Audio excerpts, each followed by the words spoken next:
මේ බදු සහ වැට් සම්බන්ධයෙන් අද මුළු ලෝකයේම මේ ටැරිෆ් එක සම්බන්ධයෙන් කතිකාවතක් ගොඩනැගිච්ච වෙලාවක්. ඒ වගේම තමයි අපේ රටේත් නොඑක් විෂයන් නොඑක් ක්ෂේත්‍රයන් වලට විශාල අභියෝග වලට මුහුණ දෙන්න තියෙන කාලවකවානුව. ඒ වගේම අපි තේරුම් ගත යුතු කාරණයක් තියෙනවා. ඒ තමයි අද ලෝකයේ ට්‍රේඩ් වෙනස් වෙමින් යනවා. එහෙම නැත්නම් ලෝකයේ ගනුදෙනු කිරීම ආනයන අපනයන මෙතෙක්කල් පැවති සම්ප්‍රදායෙන් ඈත් වෙනවා. අපි මෙතෙක්කල් WTO එකේ World Trade Organization එකේ තියෙන ගයිඩ්ලයින්ස් වලට නැත්නම් ඒ ඇජෙන්ඩා එකට අපි ගමන් කරත් අද අපි දකිනවා ඇමරිකාවේ වර්තමානයේ ගණන් තියෙන තීන්දුවත් එක්ක ඒ WTO එකේ ඇජෙන්ඩා එකෙන් ඈත් වෙනවා. එහෙමත් නැත්නම් අර ෆ්‍රී මාකට් විවෘත ආර්ථිකය නැත්නම් විවෘත වෙළඳපොළ කියන සංකල්පයෙන් එහාට ගිහිල්ලා කලාපීය හෝ රටවල් අතර තියෙන සම්බන්ධතා මත ගොඩනැගෙන වෙළඳපොළක් බවට අද ලෝකේ පරිවර්තනය වෙමින් පවතිනවා. පරිවර්තනය වෙනවා මේ වෙනකොට. ඒ වගේම තමයි අපි රටක් විදියට කොහොමද මේ ග්ලෝබල් ට්‍රේඩ් වෝර් එකේට මැදි වෙන්නේ නැතුව අපේ රටේ ව්‍යාපාරිකයා ව්‍යවසායකයා සහ කර්මාන්ත ආරක්ෂා කරගන්න කියන අභියෝගය ආණ්ඩුවට වගේ මේ රටේ සියලු දෙනාටම තියෙන කාරණයක් කියලා මම විශ්වාස කරනවා. මොකද එක පැත්තකින් ඇමරිකාවට යවන භාණ්ඩ වලට 44% ටැරිෆ් එකක් වැදුනත් බද්දක් වදිනවා නැත්නම් අය කරනවා. හැබැයි අපි ඒක අනිත් පැත්තෙන් කොහොමද අපි බැලන්ස් කරගන්නේ? අපිට ඩොලර් බිලියන 3ක භාණ්ඩ ඇමරිකාවෙන් ලංකාවට ගෙන්නන්න බෑ. ඒක ප්‍රායෝගික නෑ. ඒක පුළුවන් වුණත් ප්‍රායෝගික නැද්ද කියන ප්‍රශ්න එනවා.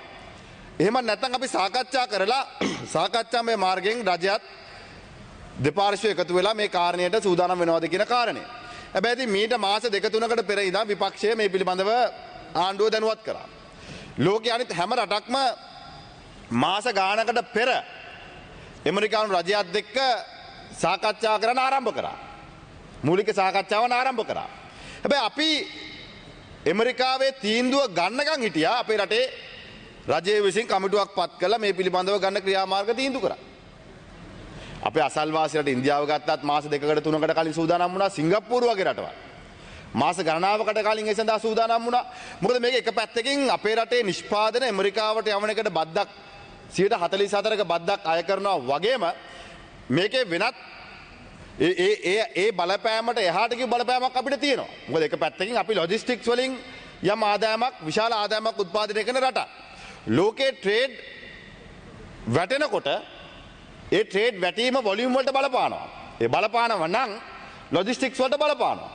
ඒ කියන්නේ අපි වරාය කේන්ද්‍ර කරගෙන නාවික කේන්ද්‍රස්ථානයක් විදිහට ගොඩනගෙනකොට වරාය ට්‍රාන්ස්ෂිප්මන්ට් වලින් අපි ආදායම උත්පාදනය කරන රටක් බවට පත් වෙනකොට සර්විසස් අපෙන රටක් බවට පත් වෙනවා නම් ලෝකේ ට්‍රේඩ් වැටෙනවා නම් ලෝකේ ට්‍රේඩ් අතර ට්‍රේඩ් වෝර් එක නිසා ලෝකේ වැටෙනවා නම් ඒක අපේ ඍජුව සහ වක්‍රව වරාය ක්ෂේත්‍රයටත් නාවික ක්ෂේත්‍රයටත් බලපානවා. ඒ තුල අපි ඔය ඍජුවම දකින 44ක බලපෑමට එහාට ගිහපු බලපෑමක් අපේ රටේ සමස්ත ආර්ථිකයට බලපානවා කියන එකත් අපි අමතක නොකළ යුතුයි. මම හිතනවා අද මම දන්නේ නැහැ නිවැරදි කරන්න පුළුවන් ආණ්ඩුව ඒ පිළිබඳව අවධානය යොමු වෙලා තියනවාද කියන කාරණය. මොකද මේක ග්ලෝබල් ඩිසිෂන් එක ලෝකේ රටවල් බොහොමකට බලපාන කාරණයක්. ඒ කාරණය තුල අනිවාර්යෙන් මේ විදියට WTO එකේ ඇජෙන්ඩා එකෙන් ඈත් වෙනකොට බයිලැටරල් ඇග්‍රීමන්ට් වලට ෆ්‍රී ට්‍රේඩ් ඇග්‍රීමන්ට් වලට ලෝකේ පරිවර්තනය වෙනකොට පැහැදිලිවම ට්‍රාන්ස්ෂිප්මන්ට් අඩු වෙනවා. ඒකට අපි සූදානම් විය යුතුයි. ඉතින් අපි ආණ්ඩුවෙන් ඉල්ලන්නේ මේ පිළිබඳව ඔබේ අවධානය යොමු කරන්න. අර 144 දිහා බලාගෙන ඉන්න එපා. මොකද පැහැදිලිවම ඒ 144 ඍජුවම ලංකාවට ආවෙනිකුණු තීන්දුවක් ගන්නව නම් අපේ රටේ ජනාධිපතිවරයාත් ඒ රටේ ජනාධිපතිවරයාත් අතර ඍජු සංවාදයක් ගොඩනගෙන්න ඕනේ. ඒ සඳහා ආණ්ඩුවක එහෙම රියැක්ට් කරයිද ආණ්ඩුව කොහොම කටයුතු කරයිද කියන්න මම දන්නේ නැහැ. හැබැයි ඒක එහෙම වුණොත් යම් සහනයක් ලැබෙයි. එහෙම නොවුනොත් පැහැදිලිවම අපිට බලපෑම කමිටුවකින් සාකච්ඡා කරලා ගන්න එක තරම් ලෙහෙසි කාරණයක් වෙන්නේ නැහැ කියන එක සභාපතිතුමිය මේ අවස්ථාවේ මතක් කරන්න ඕනේ. මේ අනිත් පැත්තෙන් අපේ රටේ බදු ප්‍රතිපත්තිය ඇතුලේ ඔබ තමුන්නාන්සේලා IMF එකත් ගැනත් නිතරම සඳහන් කරමින් IMF එකේ ටාගට් ගැන කියනවා. දැන් ඒ ටාගට් එකට යන්න නම් මෙච්චර ආදායමක් අපි උත්පාදනය කරන්න ඕනේ කියලා කියනවා. හැබැයි ඔබත් IMF එකත් දෙකම මේ ටාගට් හදනකොට මේ ඉලක්කයන් තීන්දුව කරනකොට ඇමරිකාවේ ටැරිෆ් එක දාලා තිබ්බේ නැහැ. ලෝකේ ට්‍රේඩ් පිළිබඳව අර්බුදයක් ඇති වෙලා තිබ්බේ නැහැ. එහෙමනම් මේ අභියෝගය ඇතුලේ බිලියන 3ක් ඇමරිකාවට බාණ්ඩ යනකොට ඒ උපයන ආදායමේ 44ක් පැහැදිලිවම අඩු වෙනකොට ඒකේ වක්‍ර බලපෑමත් එක්ක කතරම් ඩෙෆිසිට් එකක් මේ ඊළඟ කාර්තුව දෙක ඇතුළත ඇති වෙනවද කියන එක පිළිබඳවත් ආණ්ඩුව මීට වඩා අවධානය යොමු කළ යුතුයි. මම දැක්ක අදත් මාධ්‍ය වාර්තා වෙලා තියෙනවා එක්තරා ඇඟලුම් කර්මාන්ත ශාලාවක් සේවකයන්ට සේවිකාවන්ට අවුරුද්දේ බෝනස් එක දුන්නේ නැහැ කියලා යම් ප්‍රශ්නයක් හැදිලා තියෙනවා. ඉතින් දැනටම නොයෙක් ක්ෂේත්‍රයන්වල නොයෙක් කර්මාන්තවල ගැටලු පැන නගමින් පවතිනවා ගරු සභාපතිතුමනි. ඉතින් මේක තවදුරටත් ව්‍යාප්ත වුණොත් ඔබතුමාලා එක අතකින් වාසනාවන්ත වෙන්න ඕනේ අපේ දේශපාලන බලවේග මේ කර්මාන්ත ශාලා වස්සන තැනට යන්නේ නැති හින්දා.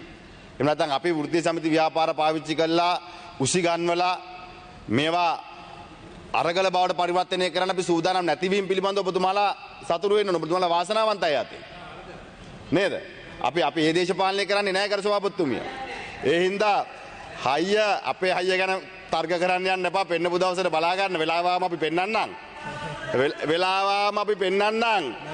දැන් අහගන්නකෝ වෙලාවම අපේ හයිය බලා ගන්න. හැබැයි දැන් ඔබතුමාලාගේ හයිය පෙන්නන්න මේ රටේ ජනතාවට 159ක් මේකේ වාඩි කරගෙන ඉන්නකේ හයිය පෙන්නන්න ඇමරිකාව කොච්චර බදු ගැහුවත් අපේ රටේ ආර්ථිකය ආරක්ෂා කරන්න පුළුවන් කියලා හයිය පෙන්නන්න. අපි ඒකට උදව් කරන්න. දැන් ඔයාලගේ කේන්ද්‍රීය ගානක නවත්තලා හයිය පෙන්නන වෙලාව. ඒක පෙන්නන්න. අනිත් අයගේ හයියවල් අපේ හයිය අපි පෙන්නන්න වෙලාවවම.